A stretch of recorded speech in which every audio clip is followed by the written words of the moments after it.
Hi Booktube, Aaron here, hope you're doing very well. Today I thought I'd talk a little bit about a book that I finished relatively recently, and the book in question is The Goldfinch by Donna Tartt. I was reading this with my friend Alan from the channel Big Hard Books and Classics, and we both very much enjoyed the book and wanted to talk about it, so all things being well, we'll both have a video about this book up on our respective channels today. And it's, in a line, I think a great book, an entertaining book, a very gripping story, and in a way it was what I was expecting, and in a way it was more than I was expecting. In terms of texture and feeling, I think we were certainly reading it at the right time of the year, at least for us in the northern hemisphere. In the autumn, things beginning to get a bit cooler, a bit crisper. Even though there's a fair bit of this book that takes place in Las Vegas, still the overwhelming, overarching sort of flavour of the book is of winter and autumn and rainy, wet weather, and characters being in feverish states and things. So certainly the right time of year to read it. The book itself is a Bildungsroman of sorts. There's certainly a very clear sort of homage to Great Expectations by Dickens in there. And it does have the flavour and the I don't know, it's kind of jam-packed enough to feel like a Dickens novel as well. There are these sort of recurring characters who we catch up with after years and years and years, and all of these twisting plot lines moving in directions that you wouldn't expect them to. And so there's, certainly that kind of potboiler, if I can speak, potboiler characteristic to the novel. And it's about a young man called Theo, and he's, a promising young boy from, he's in New York, and he's got a scholarship to a school, and he and one of his friends have both skipped a year, so they're both a year ahead at school. They're about 13 years old, I think, at this point. But Theo's dad is an alcoholic and has walked out on them, and sort of in the wake of that,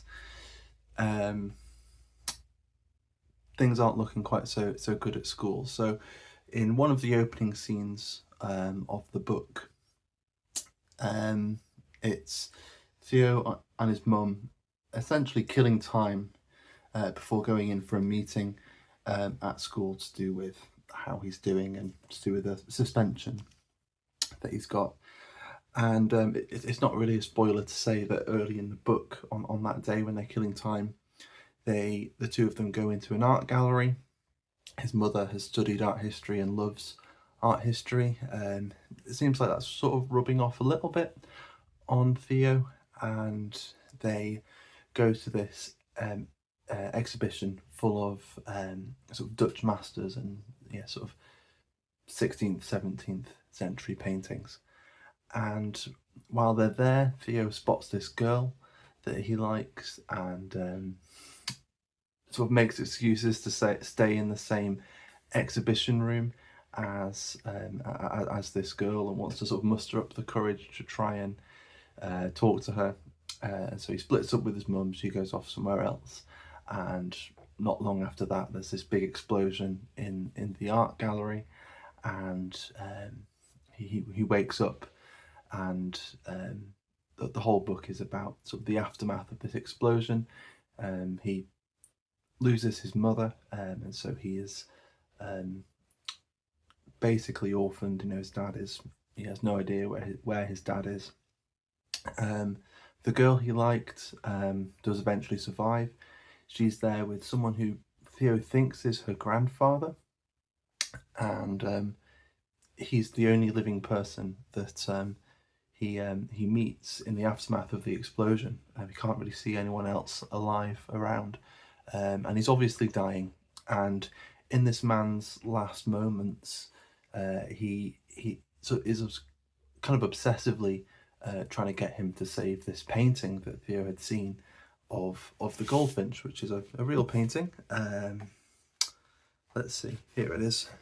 If you want to see the whole thing, a painting by, let's see if it'll let us see. So it's by Carol Fabricius from sort of the mid 17th century, and it's only a sort of a small picture. It can fit in a backpack, and so he puts it in his bag, and this man gives him an address and a ring, and tells him to take the ring to this address. And that is essentially setting up the whole book. And the whole book is, as I said, a kind of Bildungsroman about where he's going to go directly after this, and then all the practicalities of who he has to stay with. He initially with one of his friends' families, and then he goes to this place, this address, to drop off the ring. And you can tell from the just from the synopsis that he's sort of going to end up in a life of crime. It kind of makes sense if he's inadvertently just stolen a painting. And I was kind of thinking that this address he goes to is going to be some kind of sort of criminal den, and that this old man wasn't quite as nice and grandfatherly as Theo thought he was. It turns out to be an antique shop, and the man who answers the door is this man who died, his business partner, and he's called Hobie, and he restores furniture. And again, this is sort of where this really lovely sort of Dickensian flavour sort of comes into the book, a little like Great Expectations or Oliver Twist, I suppose, where this antique shop, and particularly the workshop where Hobie restores the furniture, sort of becomes a haven for Theo. And it's still relatively early in the book, and you just know that even though he has this safe place to go to, that somehow everything's all going to go wrong. And it goes on from there with his further adventures, further friendships that he makes, his relationship with Hobie, and eventually with this girl who he liked from the gallery, who he later learns her name is Pippa, and how she's connected with Hobie and the man in the gallery, and all of the complications of where he's going to live and stuff like that, and how he eventually ends up embroiled in a life of crime. And I probably won't go into it too much, but that's the sort of a general idea of what the book is about and what goes on. It's a great potboiler plot. Tartt does an excellent job of keeping you interested in the book, keeping you invested. In terms of the writing itself, I suppose because everything is from Theo's perspective, and he's for a good chunk of the book, for the first half of the book or so, he's an adolescent, a little bit angsty, going through some stuff, is obviously traumatized, and I could sort of see little traces of J.D. Salinger in there a bit as well. It kind of felt like J.D. Salinger, but just a little bit darker, a little, just a little more macabre in a way. So that's sort of how the sort of on the text level, how it felt to me.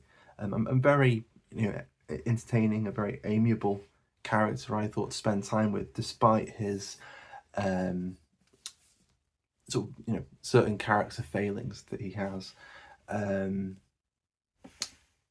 make the comparison again with Great Expectations and Pip from Great Expectations, I'm now only just now saying all of this out loud, realizing that the character Pippa the girl from the gallery and the antique shop, Pippa, is an obvious homage to Pip. I only just put two and two together there as I was speaking.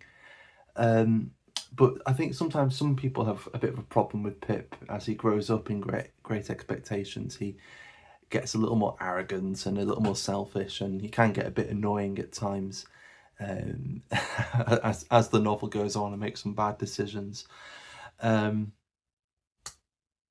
Theo makes plenty of bad decisions as well, but is also a victim of circumstance, as I suppose Pip is in some ways in Great Expectations.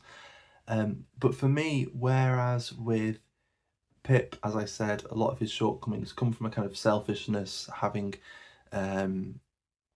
this sort of overwrought self-importance that he's sort of built up over time.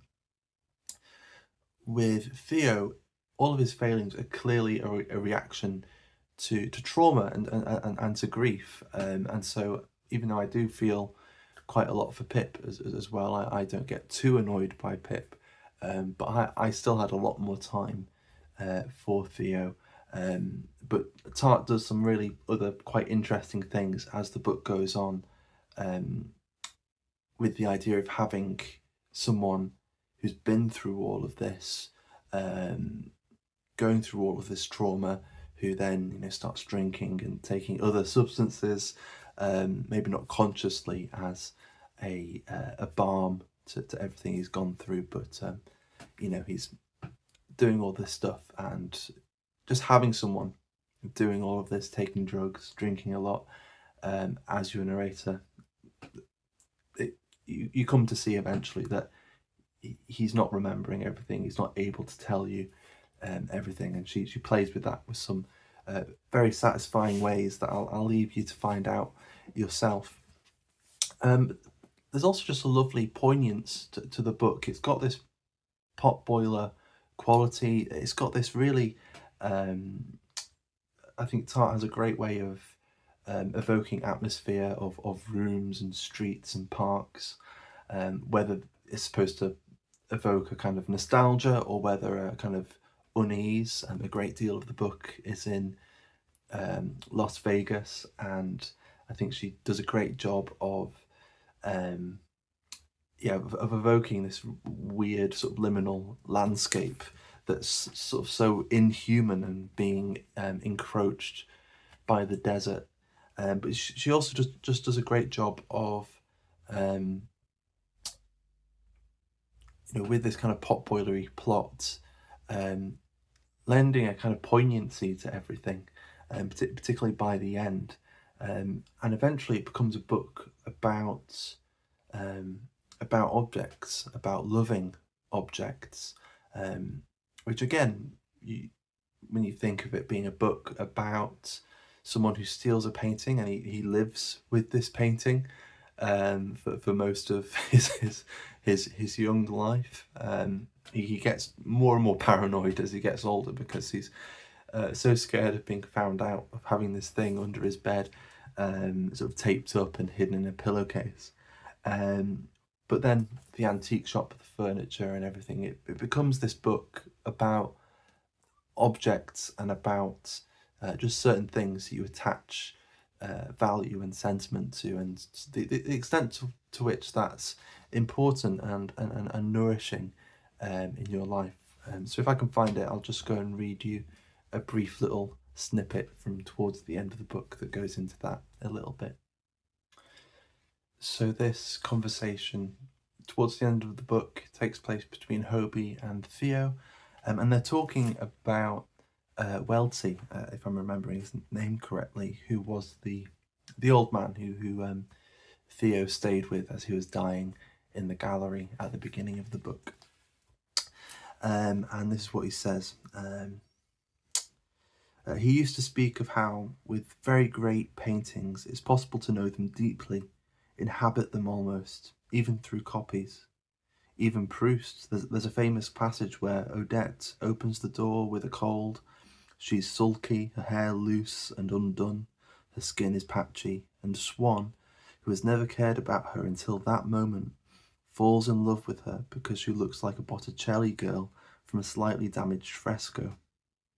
With Proust himself, which Proust himself only knew from a reproduction. He never saw the original in the Sistine Chapel. But even so, the whole novel is in some ways about that moment, and the damage is part of the attraction, the painting's blotchy cheeks.